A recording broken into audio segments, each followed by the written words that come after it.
money because he doesn't have to work. So when it comes time to vote, we need to really unite a province, and people are going to get mad when I say this. We need to I see there's lots of blue and white flags here. They're the ones that stop in Energy East.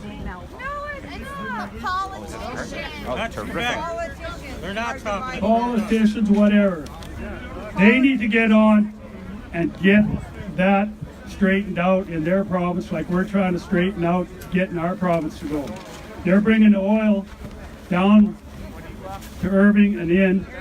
They're not getting any of our Western oil. Our Western oil should be a lot more important than oil coming in on tankers from other countries.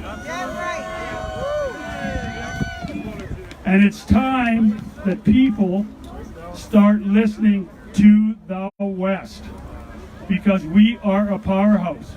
We were a powerhouse. We will become a powerhouse, and look out if you try to stop us, because you're not going to like the alternatives that are going to come down at you. The West is still power.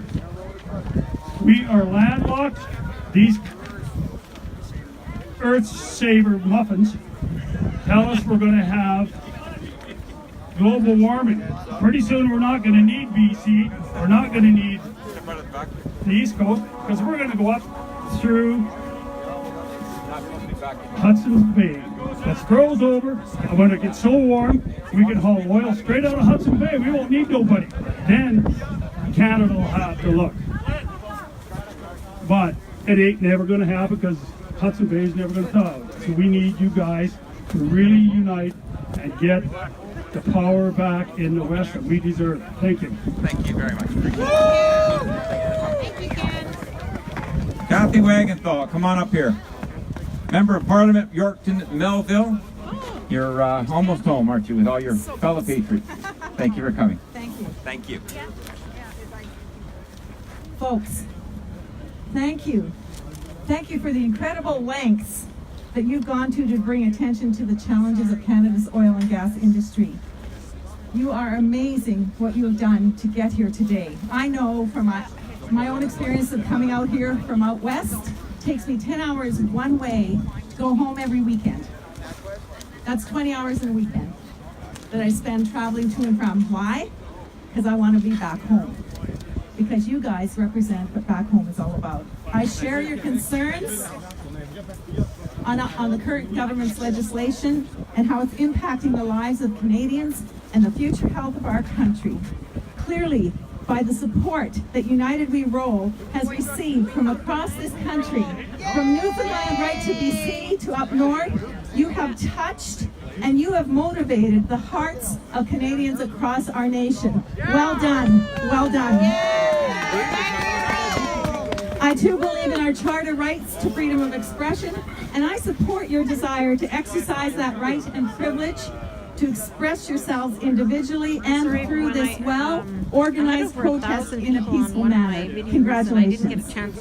As a member of Parliament for Yorkton, Melville, Saskatchewan, I've been working on your behalf in the Conservative caucus and as part of the official opposition to change and stall, and in some cases, defeat the Liberal government on so many bills that seek to give authority to government over the rights of Canadians to individual, family, and national freedoms.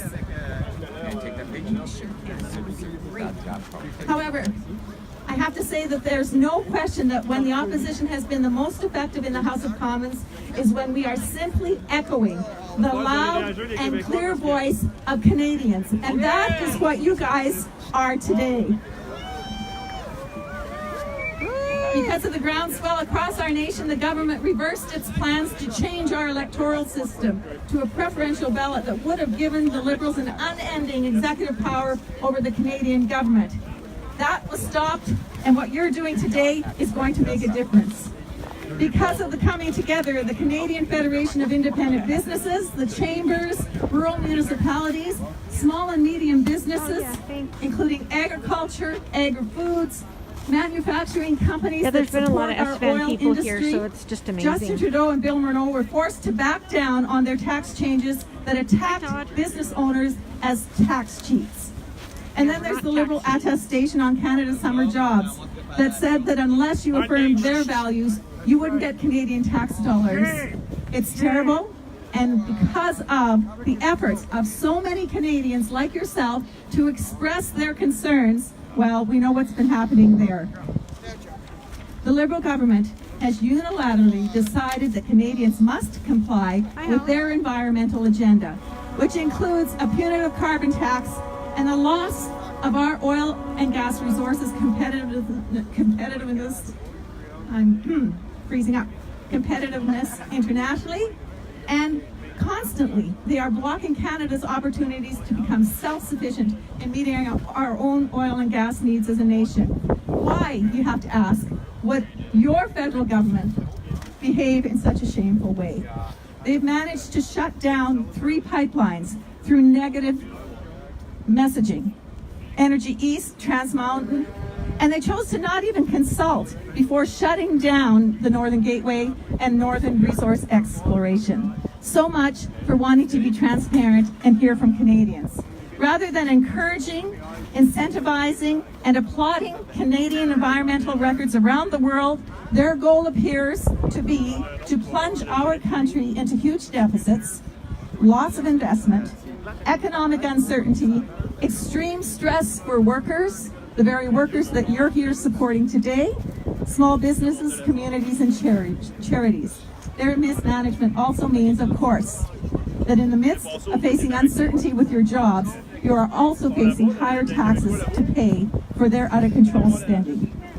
Prior to this government coming into power, the NED was recognized internationally, as Worley Parsons confirmed that Canada maintains the highest level of environmental stringency and compliance, the highest level of regulatory transparency, life cycle analysis, and notably through consultation and collaboration with Indigenous people in the world. We were well appreciated internationally, and now Canada is facing the challenges of trying to get our products to port and to be able to use them ourselves. I am so thankful that you are here today taking the stand that you are, because again, you will make the difference in the House of Commons with your actions today. Well, throughout the course of the last week, and you still need to get home, right? I know that you're passionate about Canada's environment. I know you are, along with farmers, ranchers, trappers, anglers, all our natural resource people, and everyday Canadians who have expressed themselves with you today, right from Newfoundland to BC and to Northern Canada. We all agree that international interference in our energy sector through the guise of concern for the environment is absolutely unacceptable. And instead of being out there as our government protecting our resources from this kind of interference, our Prime Minister is giving funding through the Canada Summer's Jobs to protesters who are fighting against the very reason that you're here today. Andrew Scheer and a Conservative government will remove the carbon tax. We will reverse C-69 and shut down the targeted tanker ban on the West Coast.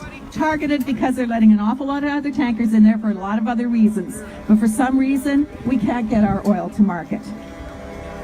We want to ensure that pipelines ship our resources to new markets and to our own refineries on the East Coast, and that once again, they're reflecting sound management of our Canadian economy while enabling responsible stewardship of our environment. That's what the Conservative Party, the new federal government in 2019, will commit itself to.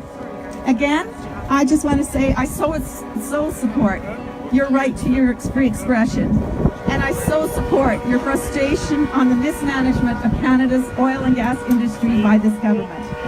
Although the Liberal government has already made itself clear that it knows best on climate change, along with a platitude of other damaging legislative fronts, do not give up on your request to be heard. Knowing the federal election is still months away, it is absolutely crucial, you guys, that Canadians like yourselves continue to share their concerns in a strong voice and in a peaceful manner. Thank you for all of the effort, for the financial hit that you've taken in coming here this week, in taking time away from your jobs and your families. Safe travels home to those you hold dear and to all of those that you're representing today. Thank you so much. God bless. Thank you very much. That was wonderful. Thank you. We've got 2 more speakers, and then we're going to wrap it up because it is cold. So we have our my thing that doesn't work. Doesn't work. Carrie Keller, correct? That's correct. Tell me what's your story here. I'm gonna let you speak, but I just want to know who you are. Here, come here, stay closer. All right, I'm just an average Joe from Saskatchewan. I came out here and I support some folks, and I paid for a person to come up here that she is very active in getting her voice out there. Yes. But at the last minute, she was backing off. So I had a contest on the radio. She had to finish the line of the song to be able to do it. Or anybody, right, was out there, and in seconds she had the lyrics to the song down, and so I said, now, get your act together and get out here. And she rode the bus out here.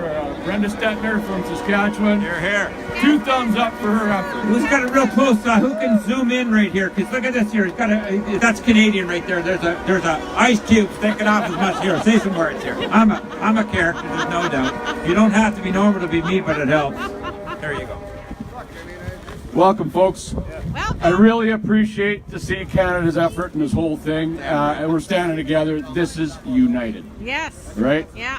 So I'm going to paint you folks a picture. I'm not much of a politician, but I'm going to paint a picture. I'd like you to listen very carefully what I have to say. How many of you are cold out here right now? Cold. Yeah. What do you think it takes to keep your body warm? You need food, and you need to keep your blood flowing. Yeah. All right. Canada is a body. Yes. Picture it. You got the horns and the head on the east, and you got the belly in the middle, and you got the tail end at the other end of the country in the I'm west. going to And if you look on the globe, it actually shows you a picture I'm really cold. of a body. The whole of North America makes one. Yeah. So, let's see. We need blood. Well, I'd have to say that oil is the lifeblood to this body. The grain in the center is the food for the country. There's fish coming in its mouth down the St. Lawrence. When I had Even got a little bit of covering on the back end with a bunch of trees and mountains on its ass end. All right? Now, you got the indigenous that were here before, for eons before, and knew how this thing worked. All right? It didn't take a lot of them to make it work, but they worked in harmony. And there'd be skirmishes here and there. You got antibodies within the body fighting each other occasionally because there's a little bit of crap going on, right? That's called a movement. Because what you take in, some has to go out. You follow the picture I'm painting of this body? If you think about it, and the head is in the east here, well, the east isn't listening. I'm just going to use politicians for it. So the brains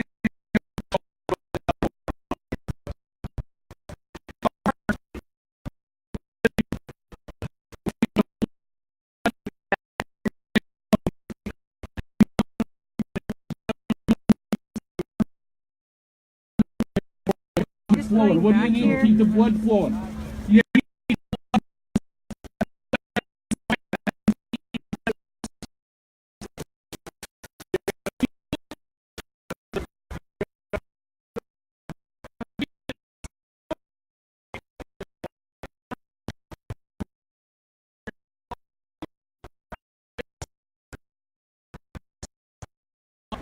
The oil is this important.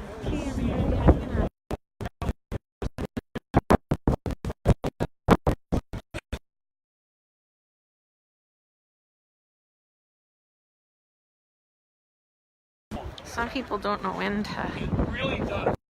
And if you stop and speech. listen to it, it'll tell Some you people the don't know story when to stop. between God So anyway, and Mother Nature. sorry if I'm. Okay.